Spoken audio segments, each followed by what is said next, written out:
오늘 하나님께서 우리에게 주시는 말씀은 에베소서 1장 3절에서 14절 말씀입니다. 봉독은 3절에서 7절, 13절에서 14절까지 제가 봉독하도록 하겠습니다.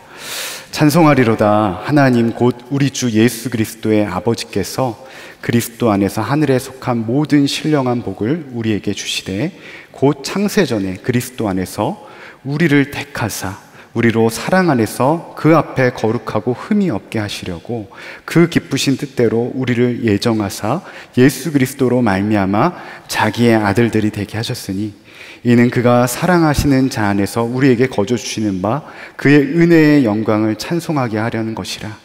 우리는 그리스도 안에서 그의 은혜의 풍성함을 따라 그의 피로 말미암아 속량 곧 제사함을 받았느니라.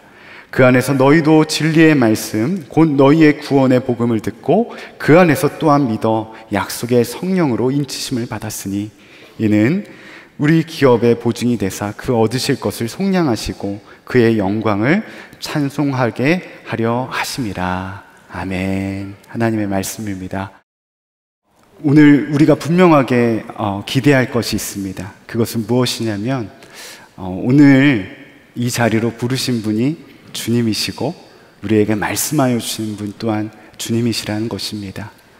그 은혜를 갈망하며 나아갈 때 주님께서 오늘 변함없이 우리와 함께 하신다고 약속하여 주시는 주의 은혜를 통하여 우리의 은혜의 감격을 회복시켜 줄 줄로 믿습니다. 오늘 우리가 함께 읽었던 에베소서 말씀을 보면 현재 사도 바울은 로마의 감옥에 갇혀 있는 상황입니다.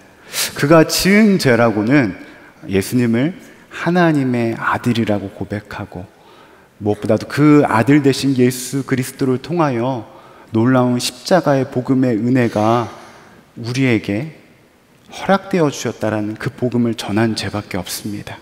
어떻게 보면 사도 바울이 지금 감옥에 있는 이 상황이 너무나도 억울하고 이곳에 빨리 나가고 싶은 마음이 있을 수 있음에도 불구하고 오늘 우리가 함께 읽었던 이 에베소서 1장에서 에베소 교회 성도들에게 보내는 편지에는 그 어떠한 억울하고 정말 어려운 심정에 대해서 기록되지 않은 것들을 바라보게 됩니다. 오히려 사도 바울은 에베소 교회 성도들에게 보내는 이 첫 마디에 하나님을 향한 감격과 기쁨, 무엇보다도 하나님을 찬양하는 것들을 보게 됩니다. 여러분, 이상한 일입니다. 어떻게 불행하게 여겨야 될 그러한 상황 가운데 하나님을 찬미하고 하나님께서 허락하여 주신 그 감격으로 인하여 말미암아 지금 기쁨과 감사를 누리고 있을까요? 사도 바울이 찬송의 이유를 오늘 3절을 통하여서 이렇게 선포합니다. 찬송하리로다. 하나님 곧 우리 주 예수 그리스도의 아버지께서 그리스도 안에서 하늘에 속한 모든 신령한 복을 우리에게 주시되. 하늘에 속한 모든 신령한 복을 우리에게 주심으로 말미암아 그가 감옥에 있는 상황 속에서도 이 감옥에서 언제 빠져나갈지 모르는 그러한 불확실한 미래 속에서도 하늘에 속한 그 신령한 복으로 말미암아 하나님을 찬양할 수 있다고 고백하고 있습니다. 여러분, 그 하늘에 속한 신령한 복은 도대체 무엇을 말하는 걸까요? 오늘 4절의 첫 번째로 이렇게 말합니다. 곧 창세전에 그리스도 안에서 우리를 택하사. 첫 번째로 하나님께서 우리를 창세전에 자녀로 택하여 주셨다라는 것입니다. 두 번째로 7절에는 이렇게 말합니다. 그의 피로 말미암아 속량 곧 제사함을 받았느니라. 예수님의 보혈의 피로 우리의 죄가 다 어떻게 됩니까? 깨끗하게 씻음을 받은 것입니다. 마지막으로 13절에는 이렇게 기록되어 있습니다. 너희의 구원의 복음을 듣고 그 안에서 또한 믿어 약속의 성령으로 인치심을 받았으니 예수 그리스도의 보혈의 피로 우리의 죄가 다 사해지고 우리가 하나님의 자녀로 우리 안에 성령님이 찾아오셨음을 증거하고 있습니다. 우리가 누리는 이 하늘에 속한 신령한 복을 정리하면 우리를 첫 번째로 택하여 주시고 우리의 죄를 사하여 주시고 그 보혈의 피로 인치심을 받아 우리 안에 누가 찾아오셨다고요? 성령님이 찾아오셨다고 말하고 있는 것입니다. 이 말은 다른 것이 아니에요. 우리가 하나님의 자녀가 되었고 우리와 주님이 언제나 함께 하심을 다시 한번 하늘에 속한 신령한 복을 통하여 증거하고 있는 것입니다. 여러분, 죄의 종노릇하면서 영원한 파멸의 길로 갈 수밖에 없는 것, 우리를 하나님의 자녀로 삼아주셨다는 것, 여러분, 이것이 정말 여러분에게 감격스러우십니까? 정말 감격스러우세요? 실제로 이 말씀에 대해서 너무나도 많이 들었기 때문에 이것에 대해서 감격스러움이 덜할지도 모르겠습니다. 말씀은 이것에 대해서 창세전, 태초부터 하나님이 이것에 대해서 계획하셨고 하나님이 우리를 택하셨다고 증언하고 있습니다. 그런데 실제로는 제가 여러분들에게 반문하면서 질문하였던 것처럼 이것이 실제로 나에게 큰 감격으로 와닿지는 않습니다. 왜 그럴까요? 하나님의 자녀가 되었다는 것이 어떻게 눈에 보여지거나 무엇을 내가 얻어지는 어떠한 선물이 있거나 내 안에 어떠한 변화를 당장 체감하지 못하기 때문에 그렇습니다. 오히려 많은 예수님을 모르는 사람들이 이렇게 물어봅니다. 그 증거가 도대체 무엇입니까?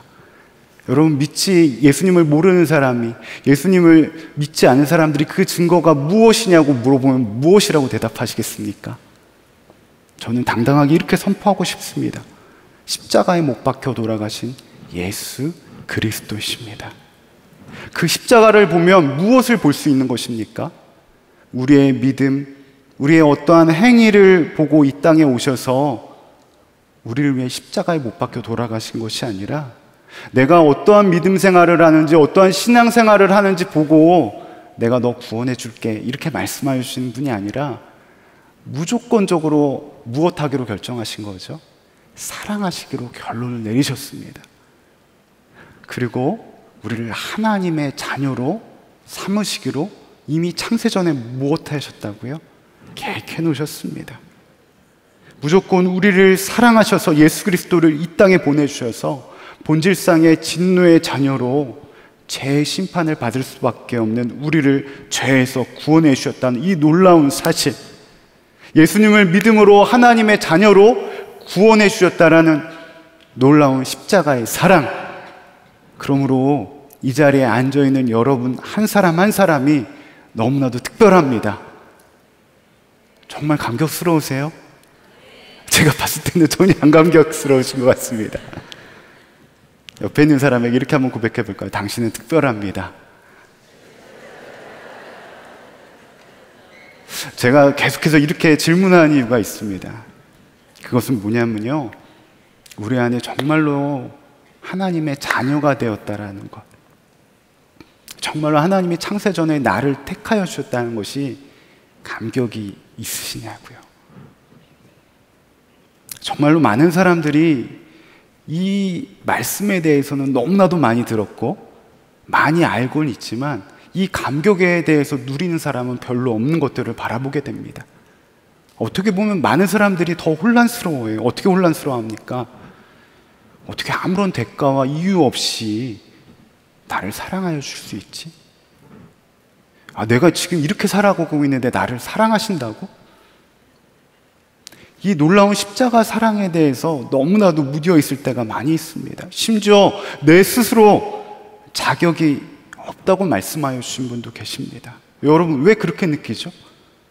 왜 그 놀라운 창세전에 나를 택하여 주셨던 하나님의 사랑, 그 하나님의 구원하신 그 감격에 대해서 왜 이렇게 쉽게 여기고 그 감격이 느껴지지 않습니까?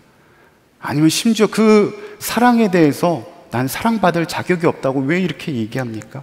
그것은 우리가 살아가는 이 세상이 우리에게 매 순간 던지는 메시지는 항상 조건적이기 때문에 그렇습니다. 공부 잘해야지만 좋은 대학 가서 훌륭한 사람 될 수 있어. 사람들한테 인정받고 사랑받으려면 무엇인가 잘하는 게 있어야 돼. 뭐 TV 프로그램에서 제가 봤던 것 중에서 이런 얘기도 있더라고요. 공부 지금 열심히 안 하면 더울 때 더운 데서 일하고 추울 때 추운 데서 일한다. 여러분, 이게 말이 됩니까? 심지어 목사 한 수를 봤는데 한 분이 저한테 와서 지그시 이렇게 말씀하시는 거예요. 앞으로 목회 잘하려면 능력 받아야 돼. 은사 받아야 돼. 여러분, 우리의 존재 자체가 하나님은 창세전에 나를 택하여 주셨고 사랑받을 만한 그러한 자녀라고 말해주는데 우리는 어떻게 말하고 있습니까? 어떠한 조건이 있어야지만 사랑받을 수 있고 행복을 누릴 수 있다고 말합니다. 우리가 많이 접하는 SNS는 어떻습니까? 우리 존재 자체가 소중하고 기쁨이 아니라 어떠한 외적인 조건을 갖추고 소유하고 누리고 어떤 장소에 가야지만 행복한 것처럼 느끼게 만듭니다. 내 자신도 모르게 세상이 주는 그러한 조건적인 메시지에 속아서 하나님께서 창세전에 나를 택하여 주셨다라는 그 감격을 대수롭지 않게 여기고 살아가고 있지는 않습니까? 여러분, 정말로 속지 말아야 됩니다. 세상은 항상 사랑받고 인정받는데 어떤 조건을 답니다. 세상의 메시지에 속아서 내 마음의 평안을 빼앗길 때가 얼마나 많이 있습니까? 심지어 비교의식에 빠져서 다른 사람과 끊임없이 비교하면서 살아가고 있지는 않습니까?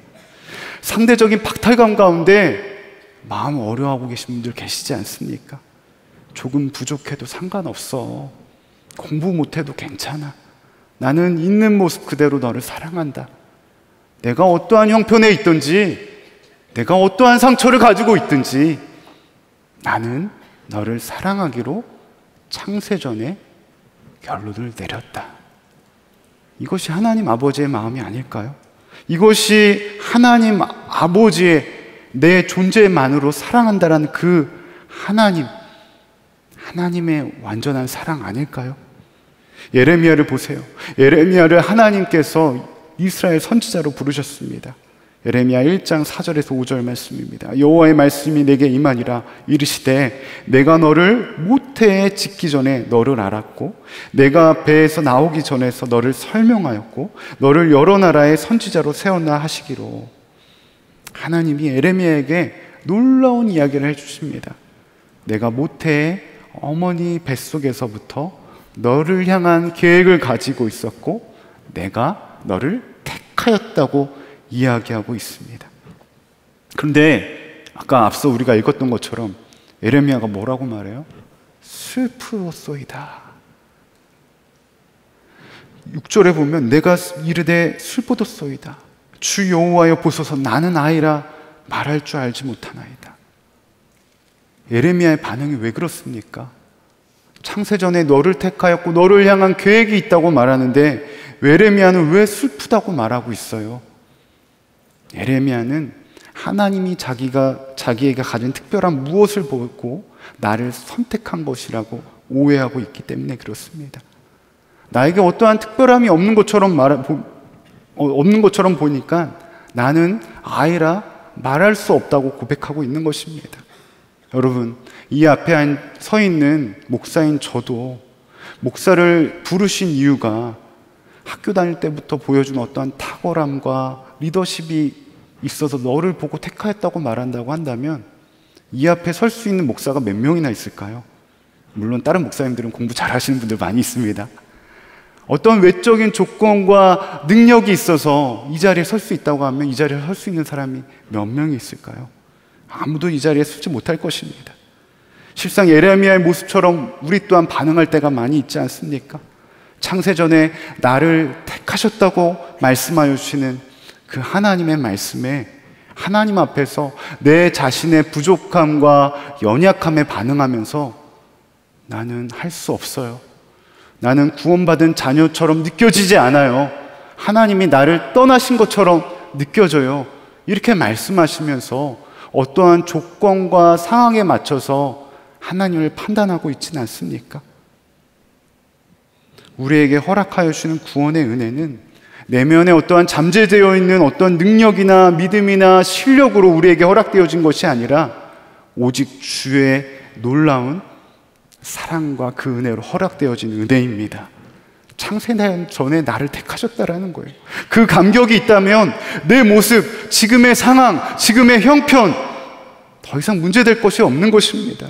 사도 바울에게는 그 감격이 가득 넘쳐나니까 지금의 형편이 앞으로의 감옥에서 내가 계속해서 갇혀있든 아니면 나가든 그것이 상관없는 거예요. 왜요? 하나님이 이미 창세전에 나를 택하셨고 나와 함께 하시기 때문에, 심지어 주님은 우리를 택하여 주시는 주의 은혜를 믿지 못할까 봐 성경을 통해 놀라운 약속을 해주십니다. 고린도전서 1장 27절에서 28절입니다. 그러나 하나님께서 세상에 미련한 것들을 택하사 지혜 있는 자들을 부끄럽게 하려 하시고 세상에 약한 것들을 택하사 강한 것들을 부끄럽게 하려 하시며, 하나님께서 세상에 천한 것들과 멸시받는 것들과 없는 것들을 택하사 있는 것들을 폐하려 하시나니. 무엇이 계속해서 반복되고 있죠?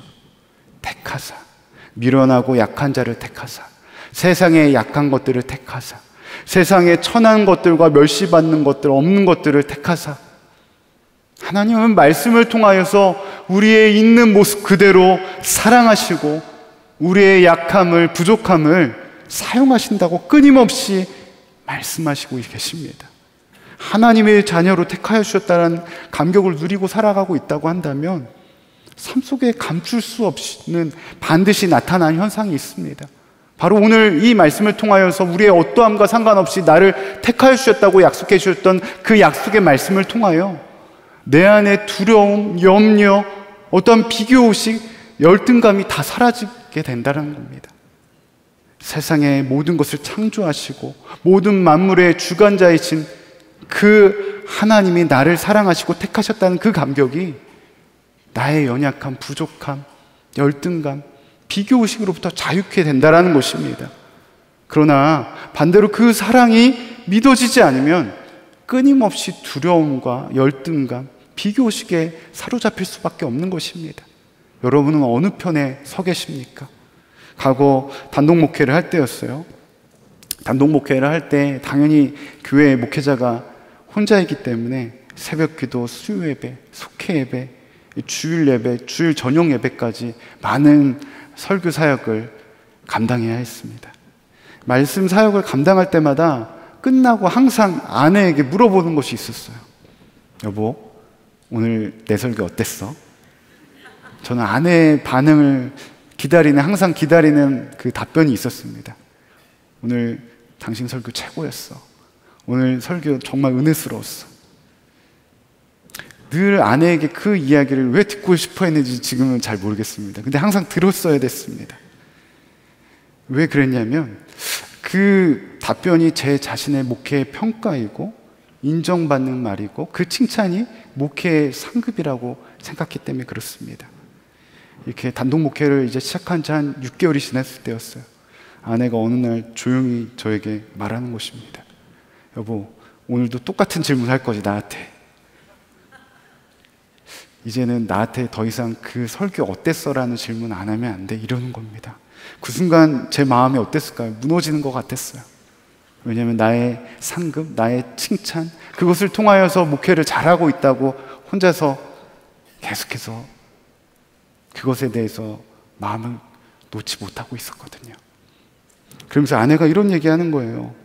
제 설교에 은혜 받았던 적이 손으로 헤아릴 수 있다는 것입니다. 심지어 은혜는 매주 인터넷 다른 목사님들의 설교를 통하여서 은혜를 받았다는 것입니다. 그 말을 듣는 순간 제 마음이 무너지는 것이었습니다. 그런데 그 순간 하나 깨달아지는 것이 있었어요.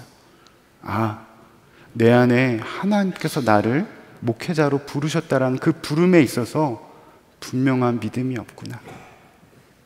내 안에 자리 잡고 있는 열등감, 잘하고 싶은 것, 내 안에 하나님께서 허락하시지 않은 마음으로 가득 차고 있었구나. 무엇보다도 이 설교에 대한 염려를 들킴으로 얼마나 부끄러운지 모릅니다. 하나님이 나를 세우셨다라는, 나를 택하셨다라는 그 믿음의 감격이 없어지니 내 마음이 자꾸만 사람의 반응, 사람들이 나를 어떻게 평가하는지에만 자꾸만 마음이 쫓아가는 것입니다. 여러분, 제가 이렇게 저의 부끄러운 이야기를 하는 이유는 다른 것이 아닙니다. 여러분의 삶 속에서 여러분은 정말로 하나님께서 허락하시는 그 은혜의 감격을 누리고 있냐는 거예요. 여러분 안에 정말로 주님이 나를 택하여 주셨다는 그 아버지의 놀라운 사랑으로 말미암아 두려움과 염려, 비교의식이 없어지셨습니까? 우리의 삶의 변화의 시작은 어떠한 노력과 결단이 아닙니다. 나를 택하여 주셨다는 그 하나님 아버지의 사랑에 대한 믿음의 감격이 있을 때, 그 믿음의 감격으로 말미암아 변화가 시작되는 것입니다. 그런데 안타까운 것은요, 하나님의 자녀로 택하여 주셨다는 은혜의 감격은 있을지 모르지만 그 은혜의 감격이 지속되지 않아서 힘겨운 싸움을 하고 있는 성도님들을 많이 뵙게 됩니다. 다른 말로 말해서 많은 사람들이 영적 침체를 경험하고 있다는 것입니다. 왜 많은 그리스도인들이 주님의 은혜를 맛보며 살면서도 왜 메마르고 답답하게 사는 것일까요? 당장 오늘 이 시간에도 뜨겁게 찬양도 하고 기도도 하였지만 당장 집으로 돌아가면 삶의 현장에서 느껴지는 그러한 답답한 메마름이 있지 않습니까? 오랫동안 신앙생활을 하셨던 성도님들의 고민을 들어보면 이런 얘기를 많이 해요. 목사님, 첫사랑을 회복하고 싶어요.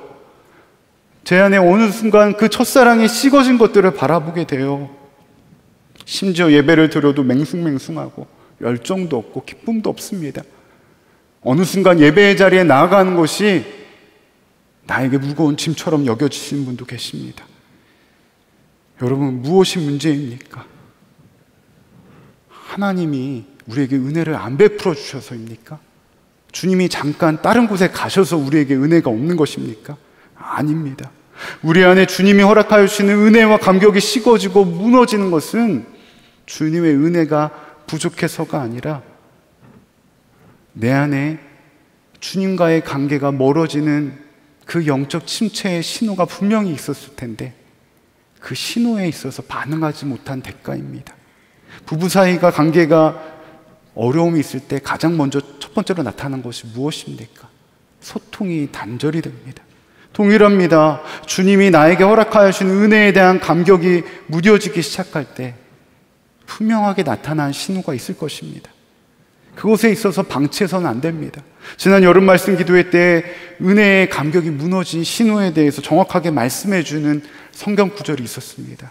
요한일서 1장 6절 말씀입니다. 우리 새번역 성경인데요, 우리 한 목소리로 좀 봉독하겠습니다. 시작. 우리가 하나님과 사귀고 있다고 말하면서 그대로 어둠 속에서 살아가면 우리는 거짓말을 하는 것이요 진리를 행하지 않는 것입니다. 여러분 기억나시나요? 하나님과 사귀고 있다고 한다면서 여전히 내 안에 어둠 속에 있다고 한다면 그것은 거짓말하고 진리를 행하지 않는 것이라고 말합니다. 첫째 날 나눔을 하는데 초등부 학생이 나왔어요. 우리가 함께 읽었던 요한일서 1장 6절 말씀을 가지고 나눔을 하는데 나눔의 내용을 잠깐 읽어드리겠습니다. 하나님과 친해지고 싶다고 하면서 내가 하고 싶은 대로 하는 것이 하나님과 친해지고 싶다는 마음이 진짜가 아니라 거짓된 마음이라는 것을 깨달았습니다. 그래서 제 안에 하나님과 사귐을 방해하는 것을 돌아봤는데 동생과 싸웠을 때 미워하는 마음이 있었던 것, 말씀을 읽었을 때 딴 생각했던 것, 감사하지 못하고 불평했던 것이 생각났습니다. 저는 정말 하나님과 친해지고 싶습니다. 정확하게 우리가 영적 침체에 하나님이 허락하여 주신 은혜의 감격이 식어진 이유에 대해서 분명하게 우리 초등부 학생이 읽고 있었어요.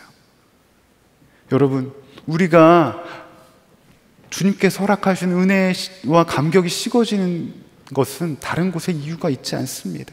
예수님을 나의 삶의 구주라고 고백하면서 예수님을 잊어버리고 내 마음대로 살아가려고 하는 내 자아의 문제, 반복적으로 넘어지는 은밀한 죄의 문제, 하나님이 허락하시지 않은 생각과 마음을 품는 것, 이것이 주님과 나 사이의 관계를 무뎌지게 만들고 은혜와 감격을 식어버리게 만드는 것입니다. 마귀는 우리의 약점을 너무나도 잘 알고 있습니다. 여러분, 요즘 끊임없이 여러분들이 생각하고 있는 것이 무엇이 있습니까? 또 이렇게 한번 질문해 볼까요? 그 생각이 주님이 허락하신 것이 맞습니까? 지금 내가 끊임없이 생각하고 있는 그 생각이 어떻게 보면 내 영적인 상태를 반증하고 있는 것입니다. 내가 사람들과 만나서 나누는 그 주제가 어떻게 보면 내 영적인 상태를 나타낼 때가 많이 있습니다. 그러면 이렇게 말씀하시는 분이 계실지 몰라요. 목사님, 사람들 만나서 세상 돌아가는 이야기도 할 수 있고 운동하는 이야기도 할 수 있고 주식, 부동산 이야기도 할 수 있는 거잖아요. 그럼 맨날 예수님 이야기만 해야 하나요? 여러분은 어떻게 생각하십니까? 한번 이야기를 들어보세요. 요즘 제 아들이 항상 눈만 뜨면 저한테 와서 하는 이야기가 있어요. 바로 축구입니다. 아빠, 이강인 선수가, 김민재 선수가 어디로 이적했는지 알아? 앞으로 음바페는 어디로 갈 것 같아? 아빠는 어떤 축구 선수 좋아해? 어떻게 하면 축구 감독, 어떻게 하면 축구 선수 할 수 있을까? 매번 느끼는 거지만 어떻게 그렇게 소식을 빨리 알고 있는지 모르겠어요. 어떻게 알 수 있죠? 내가 좋아하니까 자연스럽게 관심이 가는 거예요. 내가 사랑하는 것에 자연스럽게 관심이 가는 것처럼 내가 좋아하고 내가 사랑하니까 관심을 갖고 그 관심에 있어서 찾아볼 수밖에 없는 것입니다. 이 이야기를 나누는 것이 잘못되었다고 이야기하는 것이 아닙니다. 내 주된 관심사가 운동이면 운동에 관심을 가지듯이, 내 주된 관심사가 골프면 어떻게 하면 골프 잘 치는 것에 대한 관심을 가지듯이, 내 사랑하는 자녀가 고3 수험생이면 지금의 관심이 어디 있겠어요? 수시와 입시에 있겠죠. 그렇다면 내 주된 관심사가 하나님을 기쁘시게 하는 것들이 아니라고 하면 어떻게 하겠어요? 음란과 탐심과 하나님께서 허락하시지 않은 마음이라면 어떻게 하겠습니까? 정말 하나님께서 허락하신 은혜와 감격이 너무나도 황홀하다고 한다면 말하지 말아라고도 예수님 이야기하면서 살아갈 것입니다. 여러분은 요즘 어떤 이야기를 계속해서 많이 하십니까? 어떤 대화의 주제를 가지고 살아가고 계십니까?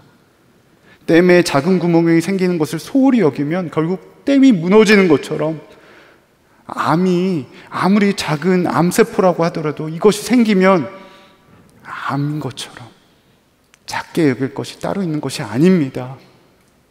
주님과 나 사이를 흔들어 놓고 주님이 주시지 않은 마음을 품게 하는 그 생각을 분별해야 된다는 것입니다. 심지어 요즘에 얼마나 죽고 싶은 생각, 죽이고 싶은 생각, 얼마나 많은 악한 생각이 많이 있습니까? 처음부터 그런 생각을 가지고 있었던 사람이 있을까요? 아닙니다. 처음부터 부정적인 생각, 악한 생각, 불신, 낙심, 두려움, 열등감, 누가 처음부터 그것을 가지고 있겠습니까?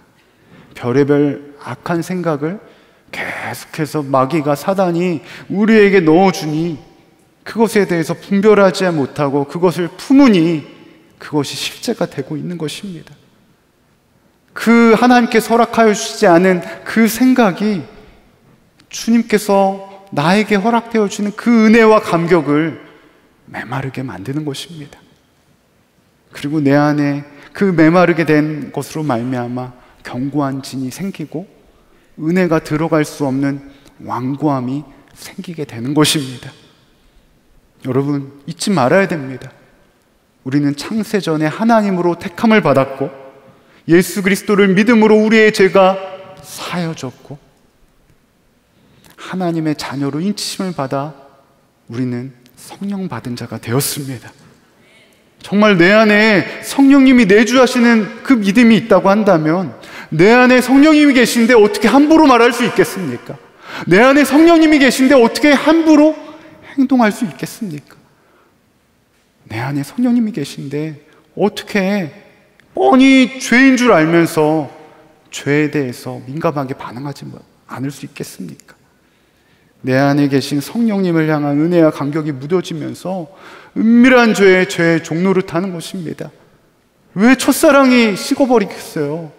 왜 첫사랑이 옛날에 이러는데 옛날이요 하면서 왜 옛날을 찾겠어요?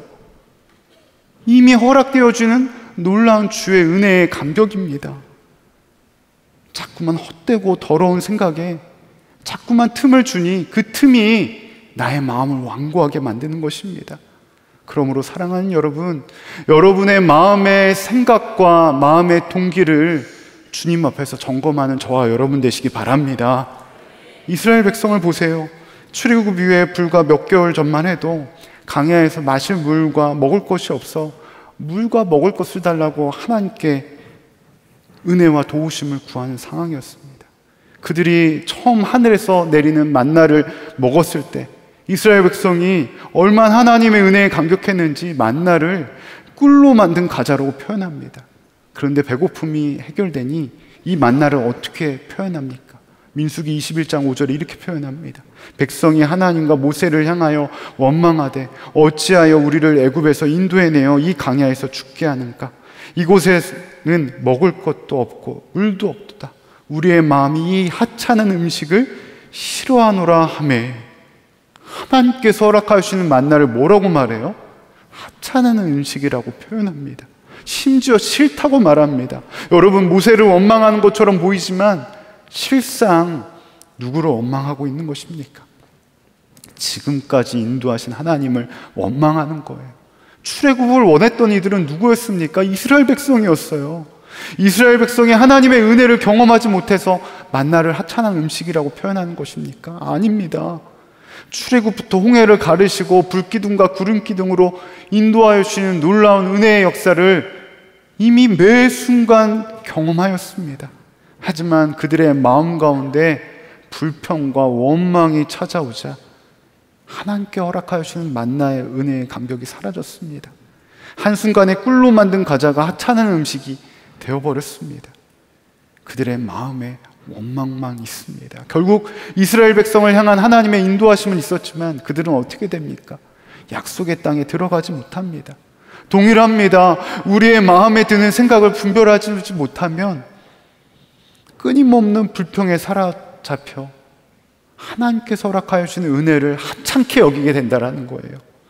은혜와 감격 없이 신앙생활하고 종교생활하게 된다는 거예요. 여러분은 정말로 하나님께서 허락하여 주시는 은혜의 감격으로 말미암아 그 믿음에 반응하고 계십니까? 아니면 매 순간 형식적인 종교생활을 하고 계십니까?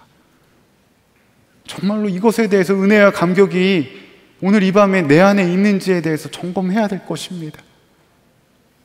정말로 내 안에 그 주님께서 창세전에 나를 택하여 주셨다라는 그 감격이 분명하게 고백되는지 점검해야 할 것입니다. 그렇다면 질문하게 됩니다. 어떻게 하면 하나님의 허락하여 주는 은혜와 감격을 매 순간 누리며 살 수 있겠습니까? 어떻게 하면 식어진 내 마음 가운데 예수님의 허락하여 주는 은혜로 충만할 수 있을까요? 사도 바울은 그 답을 이렇게 선포합니다. 에베소서 1장 7절에서 8절입니다. 같이 읽겠습니다. 시작. 우리는 그리스도 안에서 그의 은혜의 풍성함을 따라 그의 피로 말미암아 속량 곧 제사함을 받았느니라. 이는 그가 모든 지혜와 총명을 우리에게 넘치게 하사 우리에게 은혜의 풍성함을 허락하시고 삶 속에서 누리게 하시는 분이 누구라고 사도 바울은 고백합니까? 예수 그리스도입니다. 부족하고 연약한 나를 택하여 주셨다는 은혜의 감격을 충만하게 살아갈 수 있는 길은 바로 오직 예수 그리스도, 그분 안에 거하고 그분을 더 알아가는 것입니다. 우리가 찬양할 때, 기도할 때, 말씀을 들을 때 애통한 마음이 생기고 전혀 기뻐할 수 없고 감사할 수 없는 고난 속에서도 감사하고 기뻐할 수 있는 이유가 무엇이 있습니까? 바로 이것이 예수 그리스도께 있다라는 것입니다. 예수 그리스도, 그분의 임재 안에 우리는 은혜의 풍성함을 분명하게 누릴 수 있는 것입니다. 그럼 여기서 다시 한번 질문해 보겠습니다. 여러분, 이 사실에 대해서 모르고 있는 분 있습니까? 아마도 없을 것입니다. 그래서 끊임없이 우리는 삶의 우선순위에 있어서 우리의 마음을 점검해야 되는 것입니다. 풍성한 은혜를 허락하여 주신 주님 안에 거하고 그분을 더 알아갈 때 반드시 나타나게 되는 것이 있어요. 그것이 있는지 한번 점검해 보세요. 예수 그리스도를 통하여 허락되어지는 그 감격을 주체할 수 없게 된다는 거예요. 이 말은 전하지 않고는 견딜 수가 없게 된다는 것입니다. 요한복음 4장을 보세요. 우리가 너무나도 잘 아는 수가성의 사마리아 여인이 만나는 장면이 나오게 됩니다. 그녀는 어떤 사람이었습니까? 태어날 때부터 사마리아 사람으로 유대인들에게 손가락질 받는 인생을 살아가는 여인이었습니다. 애초부터 사랑받을 수 없는 존재였습니다. 그녀의 인생이 얼마나 기구했습니까? 한번 결혼했는데 실패하고 재혼했는데 또 실패합니다. 여러 차례 가정의 실패의 아픔을 겪었는데 지금 같이 살고 있는 남편과도 정상적인 가정을 못 이루고 있습니다. 결국 그녀의 인생은 상처 그 자체였습니다. 그 상처로 말미암아 사람들과의 관계도 깨어져 버렸습니다. 결국 사람들을 피해 생활하다 보니 한낮에 물을 기울일 수밖에 없는 그러한 형편이 되었습니다. 바로 그때 누구를 만납니까? 예수님을 만납니다. 예수님이 그녀에게 이렇게 선포합니다. 요한복음 4장 13절에서 14절입니다. 예수께서 대답하여 이르시되 이 물을 마시는 자마다 다시 목마르려니와 내가 주는 물을 마시는 자는 영원히 목마르지 아니하리니 내가 주는 물은 그 속에서도 영생하도록 솟아나는 샘물이 되리라. 아멘.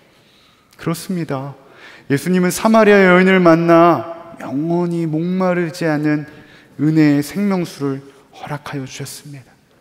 은혜의 풍성함을 맛본 그녀가 어떻게 바뀌게 돼요? 자신의 물동이를 버려두고 그 즉시로 사람들에게 뛰어 들어갑니다. 그리고 예수님을 전하기 시작합니다. 방금 전까지만 해도 어땠죠? 사람들 만날까봐 두려워서 한낮 뜨거울 때 나와서 물을 기르러 나왔던 여인이었습니다. 그런데 자신에게 손가락질하고 상처 줄 것 같은 사람들에게 가서 전하는 거예요. 전하지 않고는 견딜 수가 없는 것입니다. 예수님을 만나니까 그 안에 주님께서 허락하신 은혜의 감격이 그의 삶을 변하게 만든 것입니다. 여러분, 예수님을 만난 이후에 사마리아 여인은 어떻게 변했을까요? 손가락질을 하든 말든 나는 예수로 말미암아 택함 받은 자이고 은혜 받은 자임을 증언하며 살아갔을 것입니다. 더 이상 지금의 상황, 내 처지가 부끄럽지 않게 됐을 것입니다. 바로 그리스도인은 바로 이와 같이 은혜와 감격에 반응한 사람이라는 것입니다.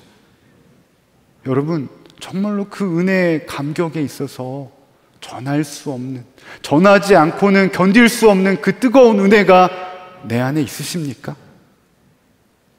정말로 내 안에 이 예수님을 만난 이 기쁨의 은혜를 전하지 않고는 정말 견딜 수 없는 그 감격이 있냐고요. 이처럼 주님은 우리의 인생의 메마른 땅에 풍요로운 물된 동산과 같은 은혜를 허락하여 주고 계십니다. 우리가 분명하게 붙들어야 될 것은 그 주님이 나의 삶 가운데 어떠한 분이냐는 거예요. 그 주님이 나에게 무엇을 계속해서 흘려주고 계시냐는 거예요.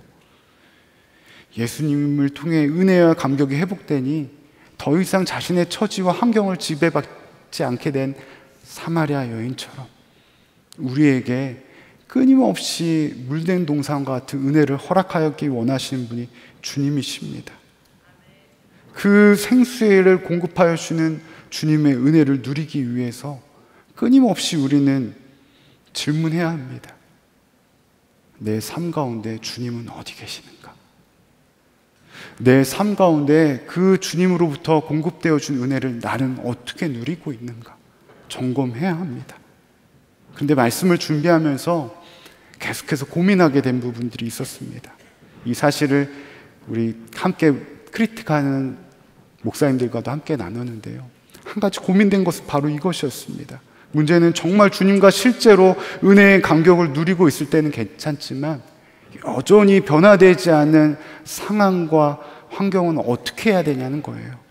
사는 것이 지옥 같다고 고백하시는 분, 일터만 가면 회복되지 않은 관계로 신음하는 분들, 여전히 불치병으로, 난치병으로, 마음의 병으로 싸우시는 환우 가족분들, 재정적인 문제와 어려움으로 고난의 긴 터널을 지내고 계시는 분들, 정말 남에게 말하지 못할 여러 가지 마음의 상처와 문제로 신음하는 가정의 문제들, 당장 머리로는 이해되지만 마음은 열렸지만 여전히 교회 문 밖으로 나서면 똑같은 문제로 신음하는 분들은 어떻게 해야 되냐는 거예요.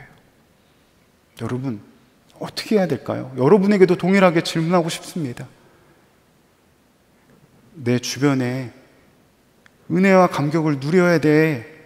은혜와 감격이 주님께 있어. 이렇게 전하고는 있지만 여전히 변화되지 않은 그러한 삶 가운데 고착화된 문제 가운데 신음하는 분들은 어떻게 해야 될까요? 이미 아시는 분들도 많이 계시겠지만 저에게 아이가 4명이 있습니다. 아이를 키우면서도 힘들지만 계속 느끼는 것은 하나님 아버지께서 자라나게 하시고 하나님께서 허락하신 선물이라는 것이 분명하게 믿어집니다. 그런데 그것이 믿어지면서도 정말 힘든 것이 있습니다. 그것은 아픈 자녀를 바라보는 부모의 마음인 것입니다. 몇 해 전부터 기도 제목으로 나눴지만 저희 둘째 딸이 한쪽이 귀가 들리지 않습니다. 태어날 때 영유아 검진을 할 때부터 항상 정상이라고 생각했던 아이가 귀가 들리지 않는다는 것을 인지한 후로부터는 정말 부모의 마음이 쉽지가 않더라고요. 자녀 문제 앞에 장사가 없다고 처음부터 귀가 안 들린 사실을 인정하기가 쉽지 않았습니다. 누구보다도 하나님의 종이라고 말하고 하나님께서 허락하시는 은혜의 자리에서 열심히 섬기고 복음을 전한다고 하는데 왜 하필 멀쩡한 내 딸에게 귀가 안 들린다라는 것, 도저히 이해하지 못할 상황이었습니다. 더 안타까웠던 것은 지금은 아이가 귀가 안 들린다는 것을 인지하였지만 어렸을 때는 자기도 답답하니까 물어보는 거예요. 아빠, 왜 나는 한쪽 귀가 안 들려요? 제가 어떻게 답변을 해야 될까요? 이 질문에 부모로서 해줄 것이 없어서 정말 마음이 너무나도 어려웠습니다. 이제 좀 크니까 친구들과 소통의 어려움, 귀가 잘 안 들리니까 학습 능력도 떨어지게 됩니다. 항상 왜 우리 아이만 이런 일이 생기게 될까 하는 탄식이 저도 모르게 나오는 것입니다. 하나님이 함께 하시는 것도 알고 사랑하는 딸을 하나님이 키우신다는 것도 알지만 믿음으로 취하기 어려운 것입니다. 그런데 제가 고백하였지만 이미 몇 번 기도를 하면서 하면 할수록 깨닫게 하시는 것이 있었어요. 내가 문제 해결에만 초점을 맞추고 있었구나. 주님의 뜻을 구하지 않고 있었구나. 처음에는 무조건 귀가 들리게 해주세요였다라고 한다면 기도가 1년, 2년, 3년, 4년 지나면서 바뀌게 되는 것을 바라보게 됩니다.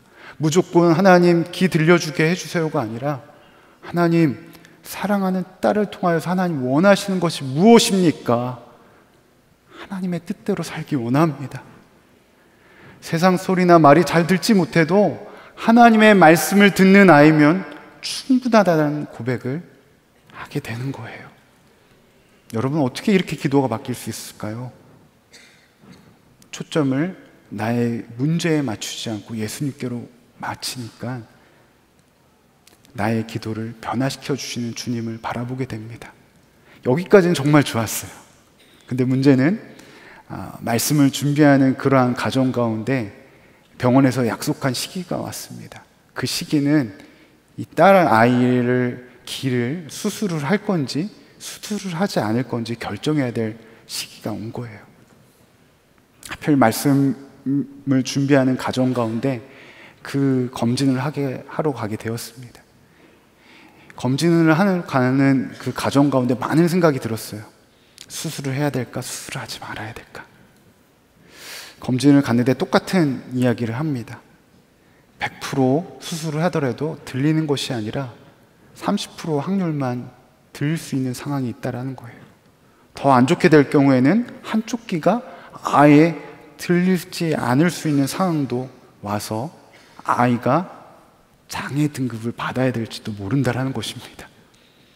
그 이야기를 듣고 차에서 오는데 아무 말도 할 수 없겠더라고요. 방금 전까지만 해도 제가 어떻게 했죠?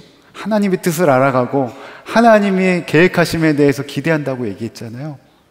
그런데 문제가 다시금 현실 앞에 당면하니까 제 마음의 은혜의 감격은 온데간데 없이 사라지더라고요. 아내는 말없이 눈물을 흘리고 있습니다. 장애인이 될 수 있다라는 그 상황에 대해서 인정하지 못하는 거예요. 수술도 두려운 일인데 안 될 수 있다는 사실이 너무나도 가혹하게 느껴지고 평생 보청기를 사용할지 모른다는 것이 또다시 마음에 무너지는 것입니다. 여러분, 이러한 현실 앞에서 어떻게 해야 될까요? 계속해서 말씀을 준비하면서 기도하면서 하나님이 분명하게 오늘 말씀을 통하여 다시 한번 말씀하셨습니다. 창세전에 내가 너를 택하였다. 그리고 너를 구원하여 주시고 너를 이끄는 분이 누구인지 분명하게 고백하라. 하나님이 저에게 말씀하신 것은 다른 것이 아니었어요. 바로 창세전에 나를 택하여 주셨고 하나님의 자녀 되었음을 믿음으로 취할 때가 바로 이 순간이라는 거예요. 왜요?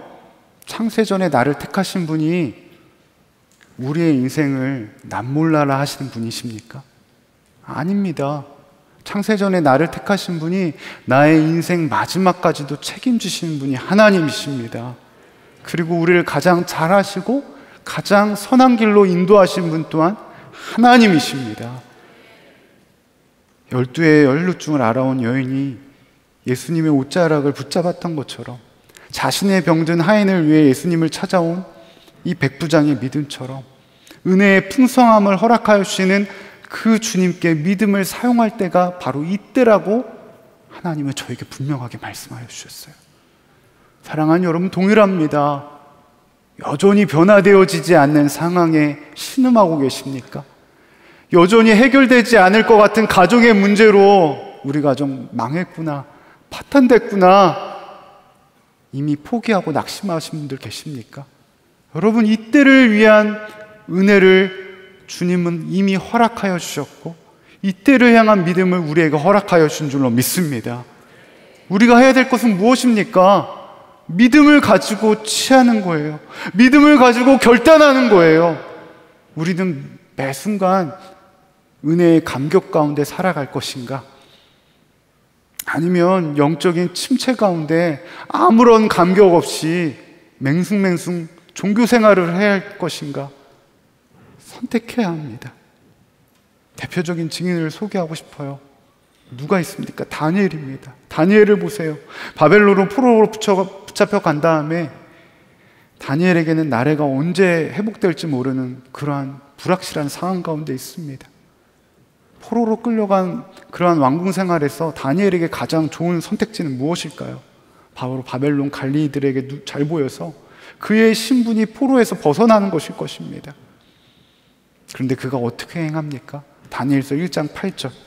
다니엘은 뜻을 정하여 왕의 음식과 그가 마시는 포도주로 자기를 더럽히지 아니하리라 하고 자기를 더럽히지 아니하도록 환관장에게 구하니. 다니엘은 무엇을 했다고요? 뜻을 정하였다고 말합니다. 하나님 앞에서 먼저 구별되지 않은 음식을 일제 입에 대지 않기로 결정했다고 말합니다. 눈앞에 보이는 상황이 다니엘에게 모든 것이 불리할 수밖에 없습니다. 도무지 이해할 수 없는 행동입니다. 하지만 다니엘에게 어떠한 믿음이 있는 거예요? 나라가 지금 당장 멸망하고 눈앞의 상황은 언제 회복될지 모르지만 하나님께서 창세전에 나를 택하셨고 나를 이끌고 계신다. 나와 언제나 함께 하신다라는 그 믿음으로 반응하기로 뜻을 정하였습니다. 우리에게 필요한 것도 바로 이러한 믿음입니다. 당장 눈앞에 변화되지 않을 것 같은 문제들, 해결되지 않을 가정의 관계들, 눈앞에 보여지고 사회에 나타난 현상들은 답답하고 한숨 쉬게 만들고 낙심하고 포기하게 만들지만 우리가 반응할 것은 무엇입니까? 그 문제에 반응하는 것이 아니라 이 역사를 주관하시고 이 역사를 이끌어 가시는 그 주님, 그 하나님, 창세전에 나를 택하시고 나를 책임지시겠다는 그 하나님의 은혜의 감격에 반응해야 될 줄로 믿습니다. 다니엘이 뜻을 정하니까 어떻게 되는 거예요? 다니엘서 1장 9절. 하나님이 다니엘로 하여금 한관장에게 은혜와 긍휼을 얻게 한지라. 다니엘서 1장 17절. 하나님이 이 내 소년에게 학문을 주시고 모든 서적을 깨닫게 하시고 지혜를 주셨으니 다니엘은 또 모든 환상과 꿈을 깨달아 알더라. 아멘. 그렇습니다. 하나님의 편에서 어떠한 현상의 상황에 반응하지 않기로 믿음으로 하나님께 뜻을 정하는 순간 그의 인생을 누가 책임져 주십니까? 하나님이 책임지시고 하나님이 이끄시는 것들을 바라보게 됩니다.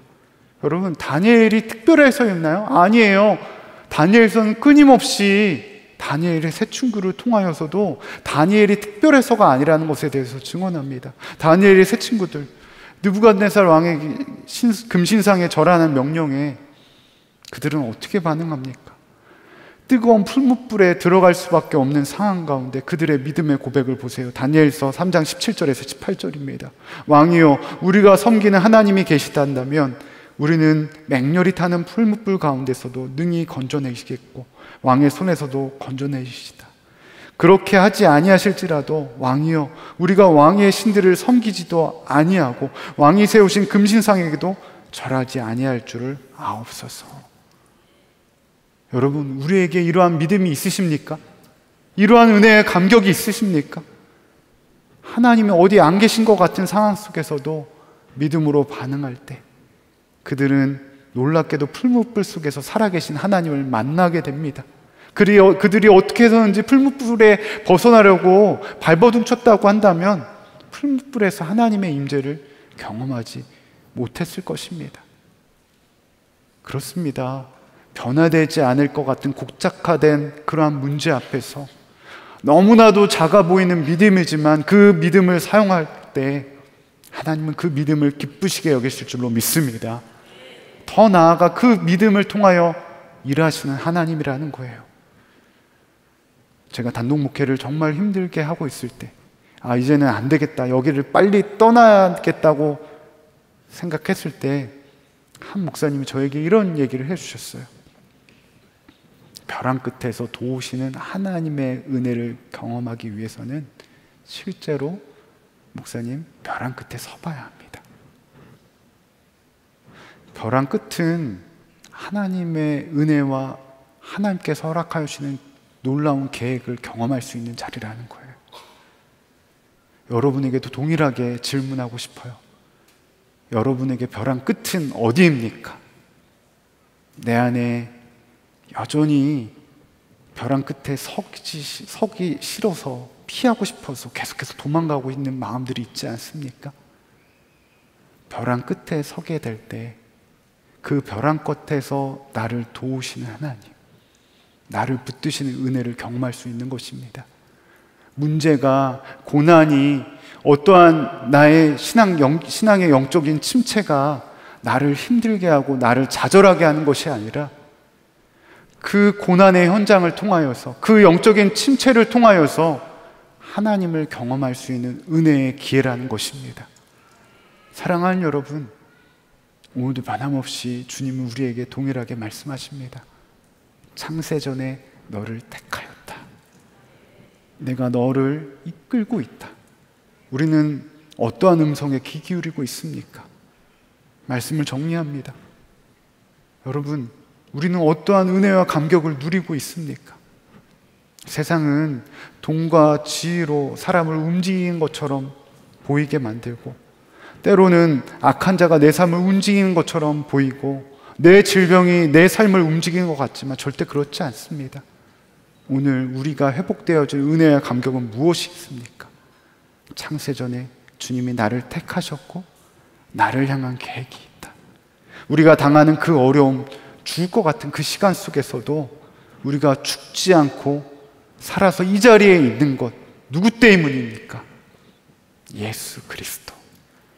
여러분, 아직 끝난 것이 아닙니다. 계속해서 주님의 은혜는 우리를 통하여서 역사하기 원하시고 주님의 은혜의 감격을 우리에게 허락하기 원하십니다. 오늘 이 저녁 그 은혜와 감격이 회복해야 된 이 자리가 바로 이곳인 줄로 믿습니다. 이 은혜의 감격을 누리기 원하시는 분, 오늘 주님께서 다시금 만나주시고 우리의 기도의 현장을 통하여서 놀라운 역사를 허락하여 줄 줄로 믿습니다. 그 은혜의 감격이 우리 안에 차고 넘쳐나 우리를 회복시키시는 그 주님을 더욱더 뜨겁게 만나는 저와 여러분 되시기를 간절히 축복합니다. 오늘 이 시간 함께 찬양하고 좀 기도하기 원하는데요, 이 찬양의 가사가 우리의 실제적인 고백이 되었으면 좋겠습니다. 내 모습 이대로 사랑하시네. 내 연약함을 그대로 사랑하시네. 나의 모든 발걸음을 인도하여 주신 분이 주님이십니다. 오늘 이 찬양을 통하여 놀라운 하나님의 은혜의 역사를 고백하며 뜨겁게 기도하는 이 시간이 되기를 원합니다.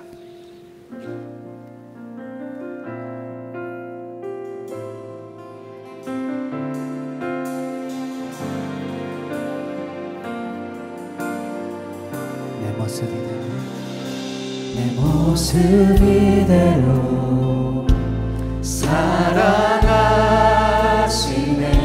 연약한 그대로 사랑하시네.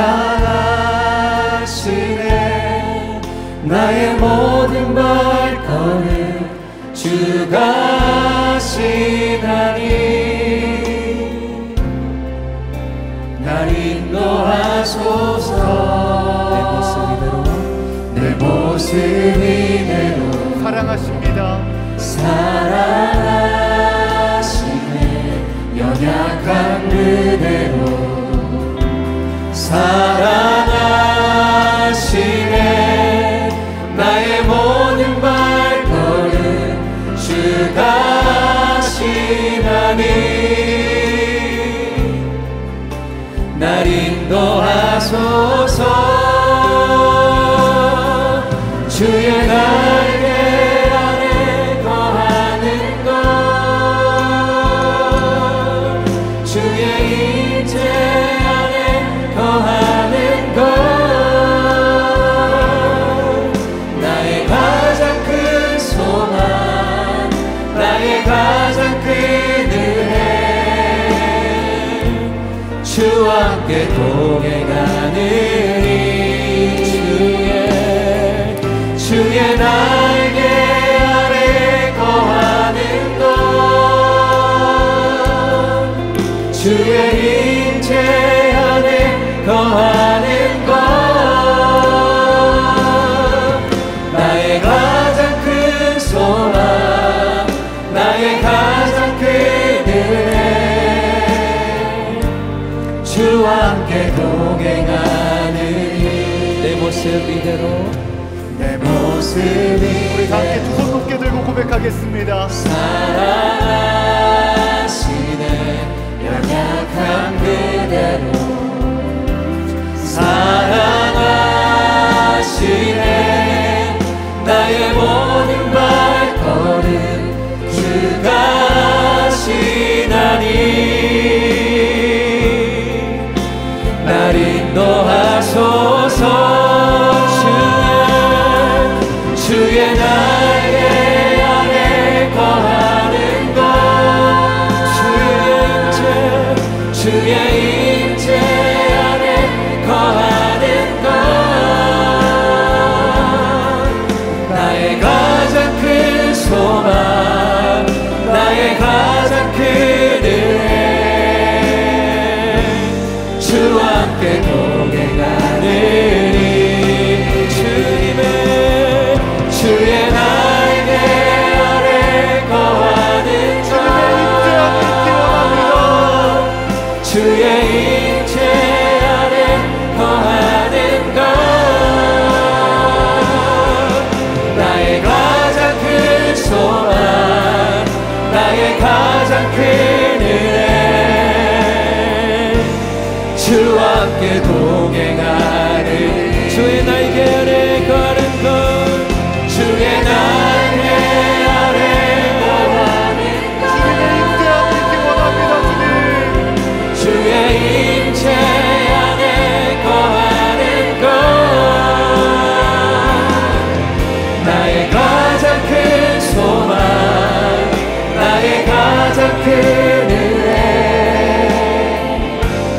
주와 함께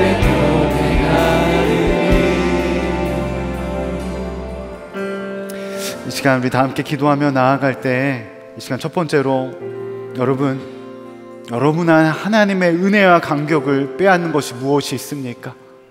내 안에 계속해서 반복적으로 넘어지는 은밀한 죄의 문제, 내 안에 열등감 가운데 계속해서 비교하며 여전히 세상의 것들로 행복하려고 하는 마음들, 이 시간 기도하며 나아갈 때 주 예수님, 내 안에 은혜의 감격을 빼앗는 것들을 분별하게 하여 주시옵시고, 무엇보다도 주님의 은혜 아래 돌아갈 수 있는 믿음의 은혜를 더하여 주시옵소서. 계속해서 넘어지는 죄의 문제들을 이 시간 주의 보혈로 덮습니다. 이 시간 회개의 영을 불어넣어 주셔서 온전케 되어지는 주의 은혜의 역사를 허락하여 주시옵소서. 우리 다 함께 주님의 이름 부르고 기도하며 나아갑니다. 주여,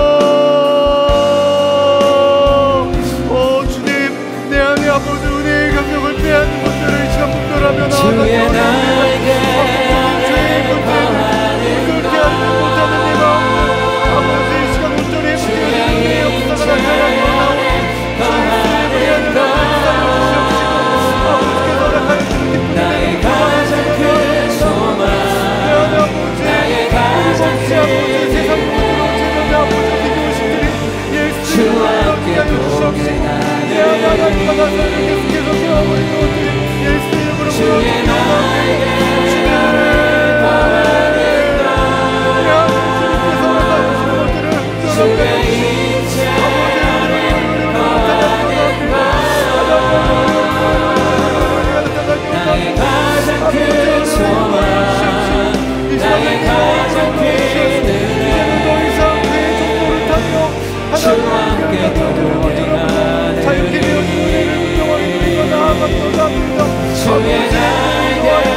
두 번째로 다시 한번 기도하며 나아갈 때는, 주님, 내 안에 하나님께서 창세전에 나를 택하여 주셨던 그 은혜와 감격이 회복되어지는 이 밤이 되어지기 원합니다.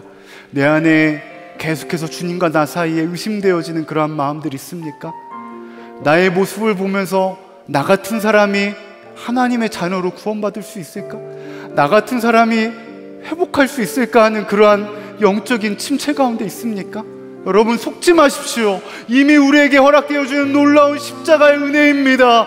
우리가 붙들 것은 우리에게 허락되어 주는 그 십자가의 은혜를 믿음으로 취하기만 하면 되는 것입니다. 시간 다 함께 기도하며 나아갈 때, 주 예수님, 내 안에 주님께서 나를 창세대에 생각하여 주셨다는 그 은혜가 회복되어지게 하여 주시옵소서. 내 안에 그 은혜의 감격으로 말미암아 사마리아 여인처럼 전하지 않고는 견딜 수 없는 믿음의 은혜를 더하여 주시옵소서. 다 함께 기도하며 나아갑니다. 오 주님, 그렇습니다. 내 안에 주님께서 허락하여 주시는 그 믿음의 은혜가 하나님, 내 안에 주님을 의심하는 마음들, 하나님 안에 도와주지 못하는 것들 온전히 회복하는 주님께서 허락하여 주시는 믿음의 은혜를 더하여 주시옵소서.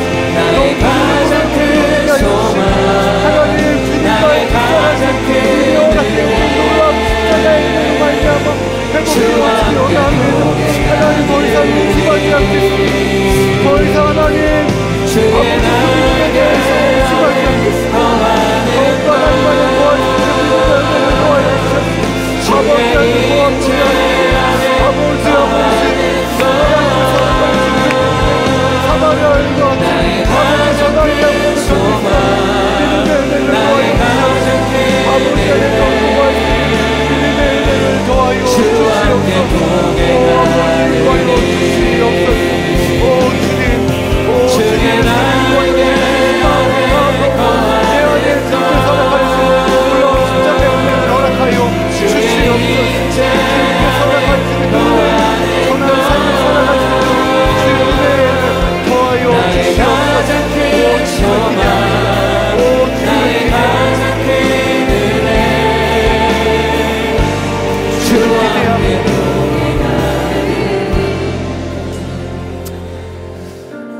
시간 계속해서 주님께서 허락하신 은혜의 감격을 허락하여 주시는 분, 여러분 강단으로 초청합니다. 강단에 나와서 우리에게 허락되어 준 놀라운 십자가의 은혜, 그 은혜를 주님께서 허락하심을 분명하게 믿음으로 취하며 나아가기 원합니다. 오늘도 안수기도가 준비되어 있습니다. 내 안에 여전히 돌파되지 않는 여러 가지의 마음의 문제들, 오늘 기도 제목 미리 적으신 다음에 나오셔서 안수 함께 받으실 수 있겠습니다. 이 시간 우리 다 함께 마지막으로 기도할 때는 좀 이렇게 기도했으면 좋겠습니다. 여러분, 여전히 돌파되지 않는 문제가 무엇이 있습니까? 주 예수님, 어떠한 형편에도 낙심하지 않을 믿음의 은혜를 나에게 더하여 주시옵소서. 여전히 바뀌지 않을 것 같은 남편, 자녀, 여전히 교회 문 밖을 나가면 여전히 기다리고 있는 삶의 무거운 무게들, 이미 우리에게 주님께서 감당할 힘과 은혜를 더하여 주셨습니다. 우리가 할 것은 무엇입니까? 그 은혜의 감격을 누리며 나아가기만 하면 되는 것입니다. 주님, 나는 할 수 없지만 이미 주님께서 그 은혜로 감당케 하여 주실 은혜를 허락하여 준 줄로 믿사오니 그 은혜의 감격을 나에게 더하여 주셔서 넉넉히 감당하며 나아갈 수 있는 믿음을, 담대함을 나에게 허락하여 주시옵소서. 우리 다 함께 주님의 이름 크게 3번 부르고 기도하며 나아갑니다. 주여, 주여, 주여.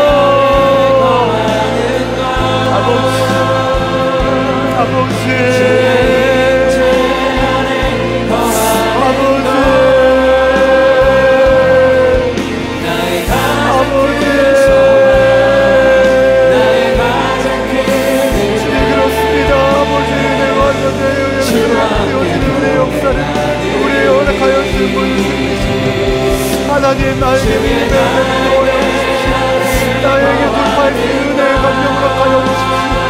하나님, 아버지 역사하여 주시옵소서. 하나님,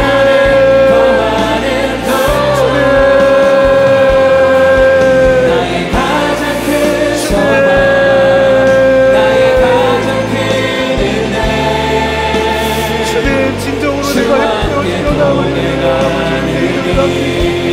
하나님, 진정으로 회복되어지려 나옵니다. 아버지, 내가 진정으로 믿음으로 높아지려 나옵니다. 주님, 내가 마지막 주님밖에 없으면 나아가 주의 은혜를 놓아여 주시옵소서. 믿음으로 의지하며 아버지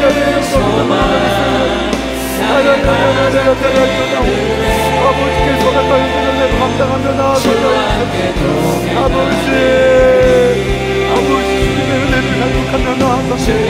오늘 이 방법이 아버지를 구하여 주시옵소서. 변함없이 함께 하시고 역사하여 주신 주의 은혜를 누리며 나아가게 하시옵소서. 그 은혜로 말미암아 믿음으로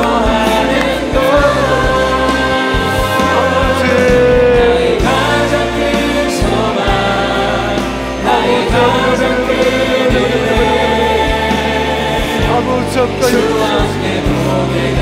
주님께서 오늘 돌파의 은혜를 놓아여 주시옵소서. 하나님,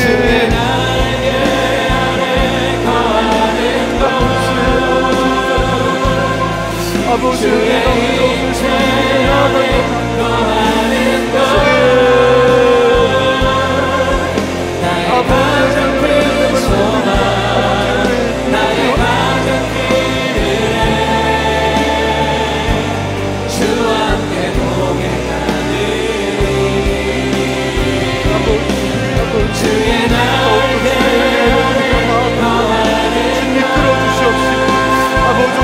가운데 놀라운 주의 은혜의 역사를 우리에게 허락하여 주시옵소서.